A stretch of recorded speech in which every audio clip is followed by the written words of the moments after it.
Cameras. Action. All right. Special surprise. Excellent. Special surprise edition. All right. So you have no pre-warning on this. We're going to go completely off the cuff, and I want to hear your unfiltered reactions to this. Excellent. Especially doing it on camera. This is especially good. Yeah. This is going to make it great.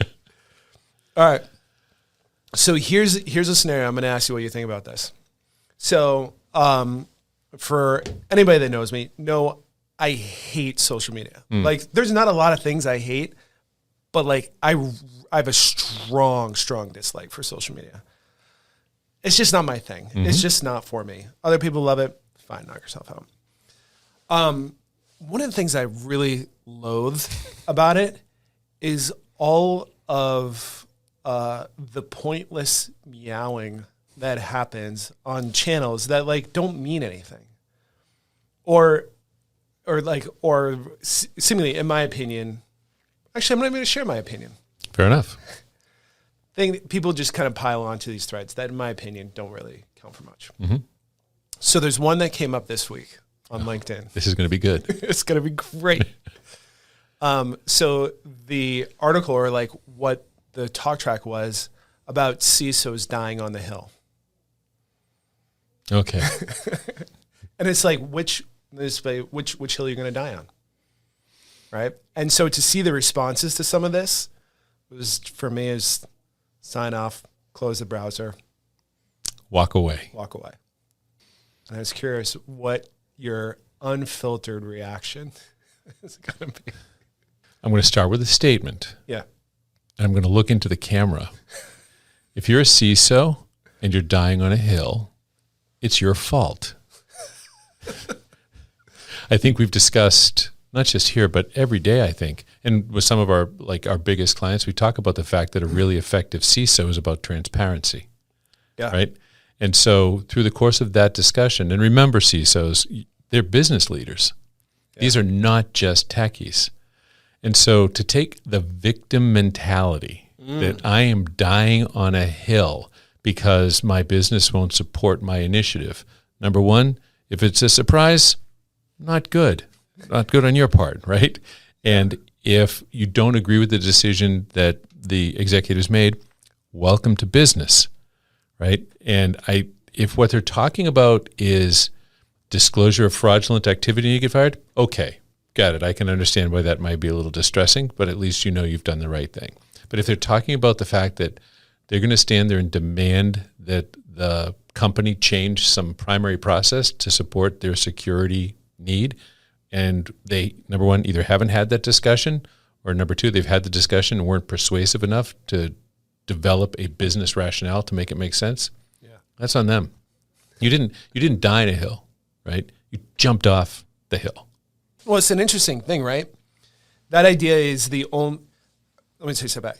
For anybody that is a true actual CISO, someone who is a C-level executive within the organization, not a help desk person who is the de facto CISO because the regulation requires that you have one and you assign it to the closest person. But someone who's a true executive, this is the only time I've heard an executive position referenced like that. It's basically saying, if you don't give me what I want, like, you consider me dead on the hill and I'm going to die of like fighting. And if I don't get what I want, or I haven't succeeded in my argument, like, that constitute as death.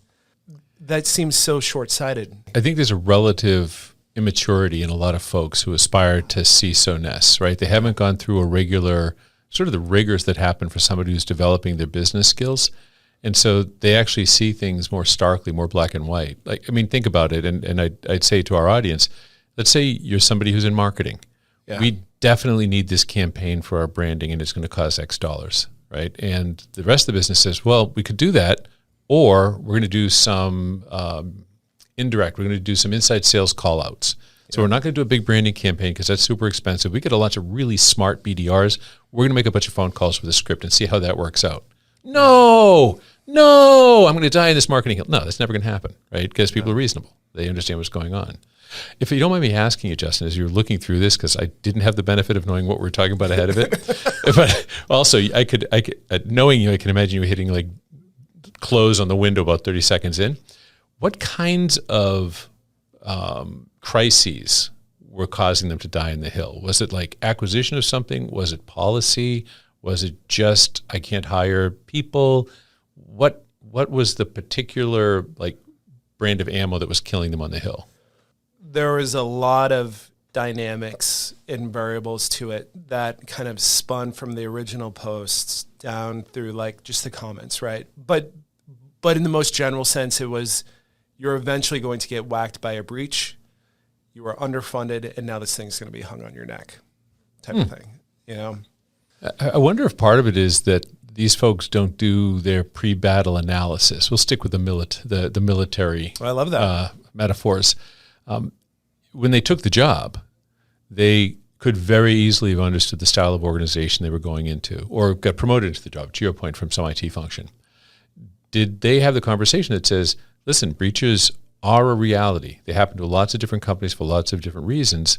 Help me understand what you think my role is as the CISO in terms of both preventing and responding to those kinds of events." Yeah. Right. So did they scope out the battlefield ahead of time, right, to understand that this was going to be an organization that supported them? Or did they just say, "Hey, I'm a CISO now," right, and just take the job because they were so happy to have it and didn't bother asking the hard questions, which would have indicated to them whether they get the support they want to? Like, did they pick the hill that everybody dies on? Yeah, well, I mean, it's an interesting thought, right? And if you ask anybody who's in the military and you say, like, what is your job? What does you do? They have a specialty and a function, but their first job is to be a soldier, right? And if you ask everybody, they say, my first job is a soldier, but I also do that. I have a specialty in finance, or I have a specialty in IT, right? Or I am a mechanic. But everybody knows how to shoot, right? And so it's almost this type of thing to me, sticking with the military analogy of saying, oh, I signed up for the military to be a mechanic, but wait, they just sent me to war. And now I'm being shot at. I did not sign up for this part. I signed up to be a mechanic because that's fulfilling to me. I don't want to have to deal with all the other stuff. I was like, you got your job description wrong. And if that's stressful to you, you should have never be here in the first place. Right on. You know what's interesting about this and others? It is a quick admission to a level of naivete of the security space, and you can see them coming from a mile away. It makes me think about like all the things that will kill you in Australia a little bit, right? Sure. So if you've ever been to Australia, you know that basically everything will kill you, right? Plants will kill you, insects will kill you, things swimming in the water will kill you, things flying through the air will kill you. The platypus actually has a spine that they extend that will kill you. Yes. And they seem so nice and cuddly. Yeah, until you accidentally get close to their eggs and then thwack. Very, very not good, yeah. Thanks for shopping. Exactly, yeah. A platypus, yeah. Hope you can make it to the hospital in time. But when you talk to an Australian, someone who's there and lives that all the time, like they're aware of it and they kind of make light of it, right? And they kind of joke about it. But if you're a tourist coming into this space, like you see the warning signs, you're like, oh shit, like this is serious. I've seen it before. It's really uncomfortable. And then they start talking about it. And do you know how Australians tell who's not from there? Is because they listen to everybody coming in talking about all these like dangers that are commonplace for everybody who lives there full time. Interesting. Right? So like the parallel for me in cyber is saying, when I hear people talk about this or, you know, all the fear, uncertainty, and doubt stuff and like how terrible it is and how like breaches are going to happen all the time and Russia's already in our computer systems and you should do what I say because Russia's already here, even though I can never prove it. To me, it just proves that this is someone who's new to the space. If they don't stay in the space, they're basically a tourist, or there's someone who's completely novice and still hasn't learned yet. But for all of us that have been around for 20 plus years, I'm like, yeah, that's the job. Yeah. Right. And the fact you're stressing about this tells me like you actually haven't seen anything yet. Right. And so when I see stuff like this, for me, like I just chalk it up to like it's someone who's brand new in the space. Yeah. Yeah, because the problems are foreseeable. The need to get the support in advance is foreseeable. Yeah. Breaches are foreseeable. Yeah. So how can you possibly be killed on that hill? Yeah. Right. Because the company isn't like actively saying, let's go get breached. So it's not like a strategy to get breached, and you've been surprised by it. This is really insightful. I like that, because my guess is that they may have been the style of new CISO who set expectations that could never be met. Yeah. I need to go buy XYZ really expensive endpoint solution because this will protect us from ransomware. And the people in management said, well, we brought on a CISO because we didn't get security much. You seem an expert. Okay, we're going to go do that thing you said. Yeah. We're supporting you. So that day, I thrived on the hill. I jumped to the top of the hill as the CISO. Right? Yeah. I'm super happy. And then, oops, breach, because somebody used a stolen credential. The ransomware protection really didn't help very much. And now they're like, dude, you told us. He said, well, I needed more. Or why is this my fault? Those dumb users, or whatever the excuse is. Yeah. And now they're pissed. But it could very well, especially if they're a CISO in an organization that really needed a CISO, they probably set the expectation that they're being held to account for. Yeah. And it's easy to do. But I mean, come back to your point of saying like, hey, it's my first day here. We need a level set on what this is. Yeah. Right? It's saying we're here to put in defenses that may or may not work based on a shifting threat landscape. Yeah. Right? And we are collectively going to do our best, but nothing's 100%. Yeah. And I've never heard of a CISO who got fired or who was really damaged when they responded promptly and appropriately to something that happened. It tends to be, a day later or 4 hours later, or they didn't have anything in place, or the network was flat, or the policies were shitty, or they just didn't do the job super well, and they got hit, and those are the people that end up getting hurt. Right. Yeah, it's tough, dude. It's tough. I'm surprised that the response was like that, and there weren't more people saying, just to start with, help me understand what you mean by you died on a hill. Do you know what I mean? Help me understand how you describe that feeling of victimhood. What was your agency in it? What are the things you did? Yeah. And maybe some of the more experienced folks, there's a lot of smart people on LinkedIn, right? Because I don't hate social media, but but there's a lot of smart people on LinkedIn. I'm sure somebody would have said, hey, explain to me the context of, you dying on that hill.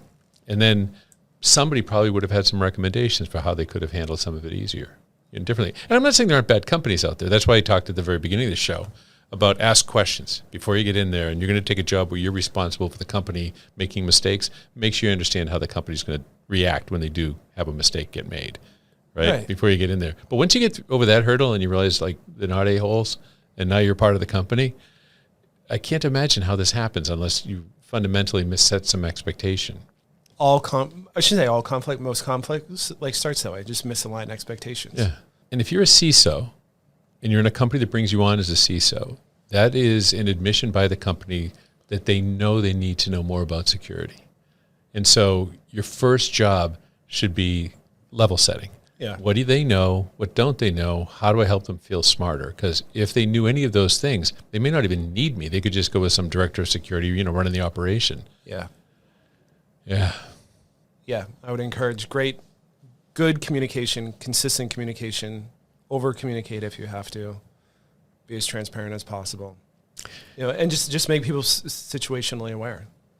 And social media wise, for those of you who are out there and are able to avoid the schadenfreude of watching them describe how they get killed on the hill, and those who immediately jump to support people who view as being in a position like your own, right? And so you feel this natural sense of empathy for them, and there, but for the grace of God, go I.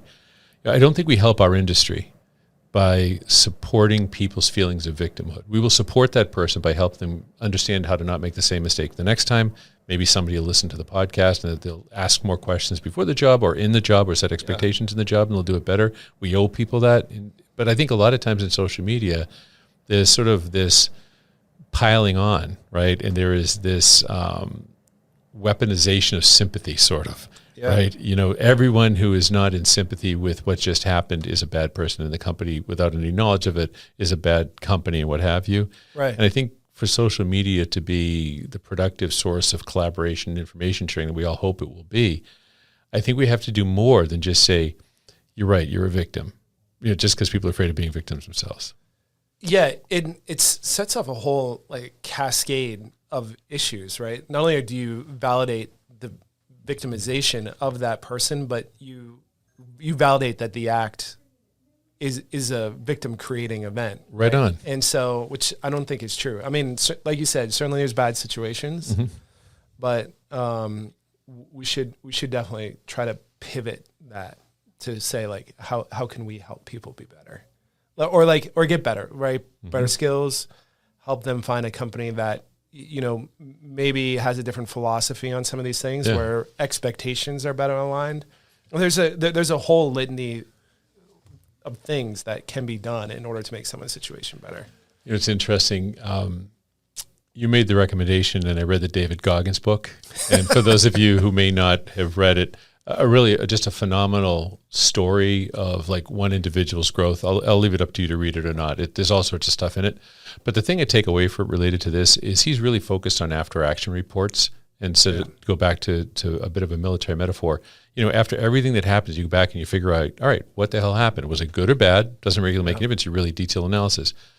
I think that when people jump to LinkedIn or they jump to Twitter and they say, "Wah, you know, I'm a victim," they probably haven't done that analysis, right? They probably haven't said, you know, I should have known that when I came in for lunch and the CEO showed up and left after 5 minutes and said, "Oh shit, I thought I had a real meeting," right? Maybe that was a good, you know, a signpost. Or when I presented the first time and they said, "Oh, we think we have this, Jack. Let's just move on to the next topic." Or when I suggested we do tighter controls on policy and the head of marketing said, "No, we can't do that. We have to have the internal network exposed because we don't feel like moving our collateral outside the firewall." Yep. I should have known.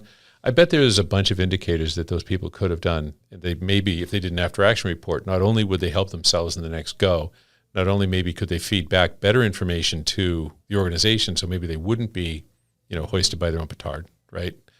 Or maybe at least in this conversation on LinkedIn, they could say, these are the things I wish I had done differently, having been thoughtful in an after-action report, right? So maybe what we should be recommending as well to our friends in social media is when shitty things happen, figure out why, right? And when great things happen, figure out why. But when shitty things happen especially, figure out why, because our industry is so young and being a CISO is such a nebulous title. I think it'd be super helpful for everybody. Yeah. I like it. We should wrap on that one. Done. So that's a good one. All right. If you need honest cybersecurity help, pwned at newharborsecurity.com. And if you like this episode, rate us 5 stars and share it with all your friends, and we'll get you on the next episode.